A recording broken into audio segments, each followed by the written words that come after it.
si vous avez des questions particulières, n'hésitez pas, je serai ravie d'y répondre. N'hésitez pas du coup à me les poser en commentaire ou sur Instagram. Voilà. Mon Instagram d'ailleurs, n'hésitez pas à me rejoindre, c'est Narcisse ASMR, tout simplement. Voilà, je poste de temps en temps des petites stories, c'est sympa. Voilà.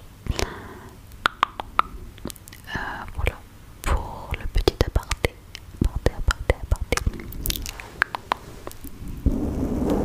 Et nous allons donc commencer avec le premier film. Bon, c'est plutôt une trilogie, mais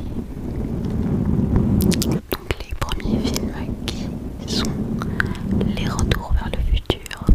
Retour vers le futur, grand classique évidemment. Retour vers le futur, retour vers le futur. Donc je vais vous lire le... Je suis désolée, je serai obligée de regarder sur le côté. Mais voilà. Donc le jeune Marty McFly mène une existence anonyme auprès de sa petite amie Jennifer. Seulement troublé par sa famille en crise et un proviseur qui serait ravi de l'expulser du lycée. Ami de l'excentrique professeur Emmett Brown, il l'accompagne tester sa nouvelle expérience, le voyage dans le temps via une DeLorean modifiée. La démonstration tourne mal, des trafiquants d'armes débarquent et assassinent le scientifique. Ça c'est le synopsis du premier, mais les seconds sont liés, enfin les deux derniers sont liés. Et vraiment cette trilogie est trop drôle. Et si vous l'avez pas vu, c'est quand même un classique à voir. C'est sur Netflix. Et donc voilà. Désolée d'ailleurs pour le bruit, mais c'est le vent qui gueule. Donc voilà, je peux rien y faire. Je suis désolée. Prenez ça comme si c'était relaxant. Voilà. Ensuite, il s'agit des animaux fantastiques. Le 3 surtout, les secrets de Dumbledore. J'aime beaucoup trop ce film. Vraiment, j'ai rien à ajouter. C'est un chef-d'œuvre cinématographique. Et je l'ai vu 4 fois au cinéma, pour vous dire. Merci le Pass Culture d'avoir financé mes séances de cinéma, mais une réelle obsession. Donc, le professeur Albus Dumbledore sait que le puissant sorcier noir Gellert Grindelwald cherche à prendre le contrôle du monde des sorciers. Incapable de l'arrêter seul, il confie à Newt Scamander, magie zoologiste, le soin de diriger une équipe intrépide de sorciers et de sorcières. Et en tant que haters de Dumbledore, je suis complètement du côté de Grindelwald. Rien à ajouter, voilà, je suis désolée, mais il m'énerve Dumbledore depuis les Harry Potter, il me saoule. Voilà, et là c'est cool parce que du coup on les voit plus jeunes et tout. Petit chip en plus, enfin petit chip carrément en couple. Donc c'est cool. Le prochain film c'est Charlie et la chocolaterie. Charlie et la chocolaterie, Charlie et la chocolaterie. Le mot chocolaterie est incroyable. Chocolaterie, chocolaterie, chocolaterie. Charlie et la chocolaterie de Tim Burton évidemment parce que l'autre est complètement nul. Réellement, je n'aime pas du tout. Le Charlie et la chocolaterie de... Je sais plus comment il s'appelle, mais il y en a un qui a été fait dans les années 70, quelque part comme ça. C'est nul, voilà. Je n'aime pas du tout. Et même l'auteur de Charlie et la chocolaterie, Roald Dahl, a détesté. Et c'est pour ça qu'il voulait pas que Tim Burton en refasse un. Donc Tim Burton a attendu que Roald Dahl décède pour pouvoir faire son film. Donc ça, voilà. Mais voilà, en dehors de l'histoire est plutôt pas banale, mais c'est du Roald Dahl quoi. Donc voilà. Mais juste l'esthétisme de ce film est fou, et magnifique, et j'aime beaucoup trop. Et voilà. Donc, issu d'une famille modeste, le jeune Charlie doit travailler pour aider les siens et doit économiser chaque penny durement gagné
la connaissance de Tyler Durden, personnage enthousiaste et charismatique. Ensemble, ils fondent le Fight Club où ils organisent des combats clandestins et violents destinés à évacuer l'énergie négative de chacun. Voilà, c'est trop bien. Mais la réelle question est qui est Tyler Durden? Alors, ensuite, tour dans l'univers du mindfuck. Genre, voilà. C'est American Psycho. Et ce film a une logique, complètement logique. Dans le sens où, je sais pas si vous avez la même échelle de frustration, mais enfin, ou de, je vais pas dire de narcissisme, c'est un peu trop poussé, mais vous savez quand vous détestez que quelqu'un fasse mieux que vous, ou soit mieux que vous, alors que vous êtes censé et que vous avez fait tout. Du coup, non pas tout, mais le maximum, et vous pensez avoir fait le maximum pour avoir quelque chose, pour accomplir quelque chose, et que finalement il y a quelqu'un qui a quand même fait mieux que vous, et c'est frustrant, rageant, et donc le mec a carrément tué le mec qui avait fait meilleur que lui. Je trouve ça complètement logique. Après, jusqu'au meurtre, je comprends la volonté de... Je suis complètement malade. Non mais, enfin bref, j'aime pas qu'on fasse meilleur que moi. Surtout dans, par exemple, je sais pas, mais dans la matière où je suis censée exceller. Quand il y avait quelqu'un qui avait meilleur que moi en art plastique, par exemple, au primaire collège, ou en anglais, ou en italien. Maintenant, c'est dans toutes les matières que je peux exceller. Je déteste que quelqu'un, après je suis honnête, donc c'est plus compliqué de se comparer, mais je déteste. Bref, je vais vous lire le synopsis. Au cœur des années Reagan, qu'est-ce que ça veut dire? Patrick Bateman est un pur produit de la réussite américaine. Jeune, riche, il est un de ces Golden Boys qui triomphent à la bourse seul, le nec plus ultra et digne de lui. Et il s'emploie à ne retrouver que des symboles qui lui renvoient une image de succès. Il accumule avec une obsession maladive les vêtements de luxe, les relations enviables. Son vœu le plus cher est de se fondre dans cette foule, de trouver sa place au milieu de ceux auxquels il s'identifie. Voilà donc réel mindfuck, parce qu'à la fin, je ne vous dis rien, mais si vous aimez Fight Club, vous allez aimer ce film. Ensuite, donc toujours dans le délire un peu mindfuck, là c'est vraiment le mindfuck que j'ai préféré, enfin où vraiment je m'y attendais, mais absolument pas. Mais pas du tout. Enfin, toujours maintenant quand j'y pense, je suis comme, mais non, enfin toujours non. En fait, je suis toujours d'accord avec le mec. Enfin bref, je vais pas spoiler, mais en plus les trois films là, mindfuck, sont sur Netflix. Donc franchement, si vous aimez l'un des trois que j'ai cités, vous allez forcément aimer l'un des trois que vous n'avez pas vu. Donc ça s'appelle Shutter Island.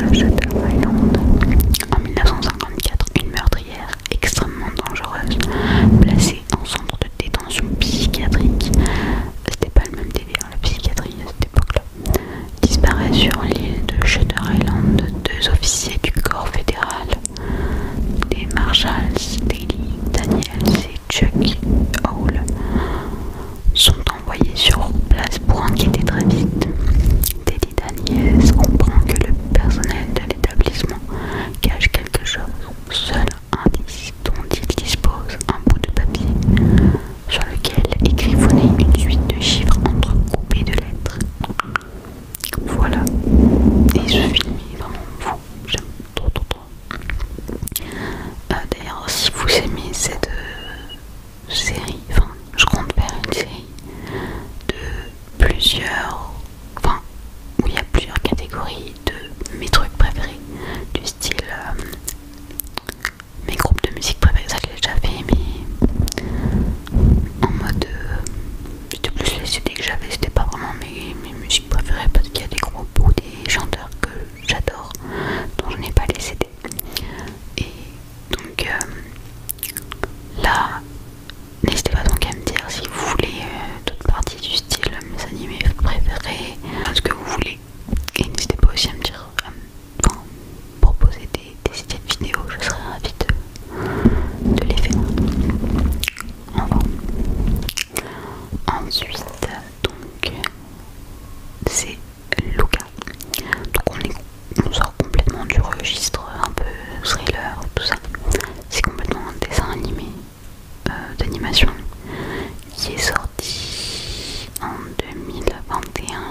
c'est pas un film que je recommanderais à de jeunes enfants, quoi. Quoique mon frère de 10 ans l'a vu, mais j'ai l'impression qu'il a tout vu. Genre, il a regardé The 100, il a regardé plein de films qui font assez peur, enfin que j'aurais pas regardé à son âge, quoi. Mais ce film est très cru, oui, mais très décalé et très drôle, et c'est un peu un film d'action, comédie, je dirais, et très classe aussi. Mais... Donc Harry Hart est un agent spécial de Kingsman, l'élite très élégante du renseignement indépendant britannique. Alors que la société secrète recherche de nouvelles recrues, Hart s'intéresse à Exy, un jeune homme effondré de la banlieue londonienne.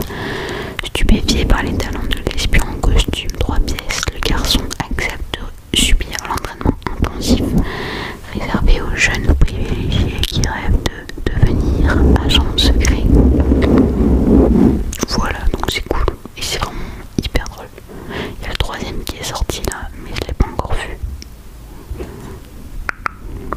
Alors là, c'est plus un film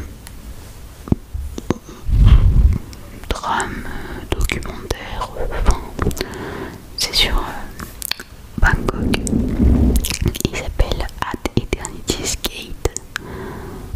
Donc, un voyage dans l'esprit et l'univers d'un homme qui, malgré le scepticisme, le ridicule et la maladie, a créé l'une des œuvres les plus incroyables et admirées au monde. Le film s'inspire des lettres de Vincent Van Gogh. Voilà. Le film est très simple mais très apaisant. Donc je recommande pas si vous cherchez de l'action, quoi. Alors ensuite on replonge dans l'enfance pour Mary Poppins. Le film de mon enfance, si mon enfance devait se résumer avec un film, ce serait Mary Poppins et la Mélodie du Bonheur aussi. Et plein de films un peu comme ça, non, je sais pas, un peu des années 60-70, je sais pas de quand il date Mary Poppins, ouais 64, mon dieu, il est vieux, enfin bon, et ce film est juste trop beau et trop bien, et si vous l'avez pas vu, foncez parce que vous ratez vraiment quelque chose. Donc rien ne va plus dans la famille Banks, la nurse vient de donner ses 8 jours, et ni Monsieur Banks, banquier d'affaires, ni son épouse suffragette active ne peuvent s'occuper des enfants Jane et Michael. Ces derniers passent alors une annonce tout à fait fantaisiste pour trouver une nouvelle nurse. Le moment est trop mignon d'ailleurs. C'est Mary Poppins qui répond et apparaît dès le lendemain, portée par le vent d'Est. Elle entraîne aussitôt les enfants dans son univers merveilleux. Un des plus célèbres films de la production Disney. Voilà, donc si vous l'avez pas vu, vous ratez réellement quelque chose.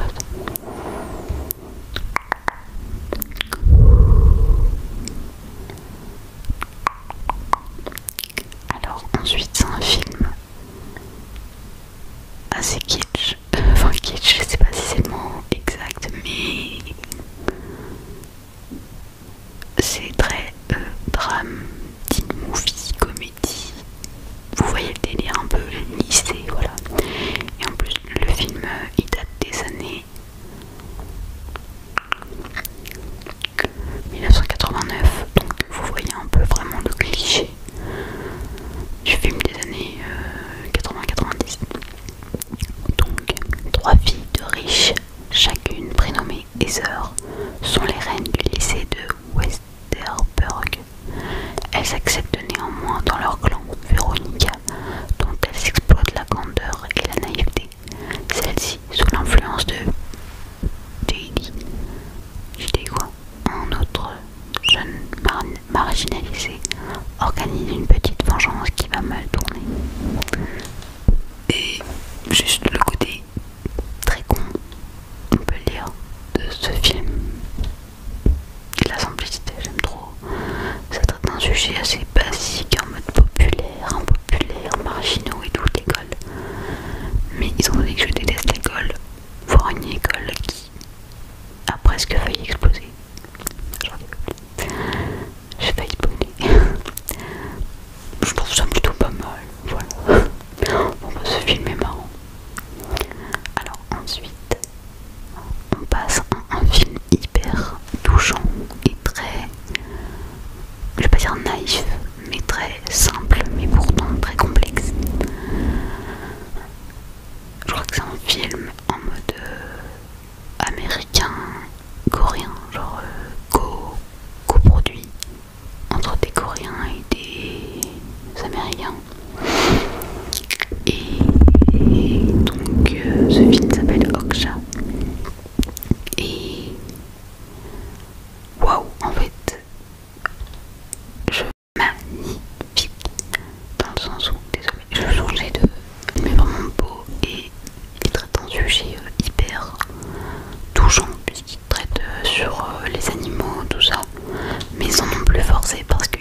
trouve ça pénible en fait d'imposer comme ça des doctrines ou des idéologies, alors que finalement, enfin, là il y a un message, clairement il y a un message comme dans tous les films.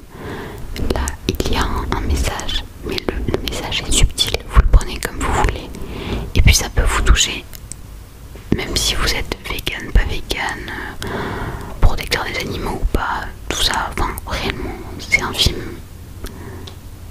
calme, je dirais. Ouais, il n'est pas dans le oh faut faire ci, faut faire ça, vous êtes des merdes si vous faites ci, vous êtes des merdes si vous faites ça. Non, il est vraiment posé, très calme et très beau, très esthétique. Voilà, donc je vais lire ouais, bah, le résumé il est gigantesque là.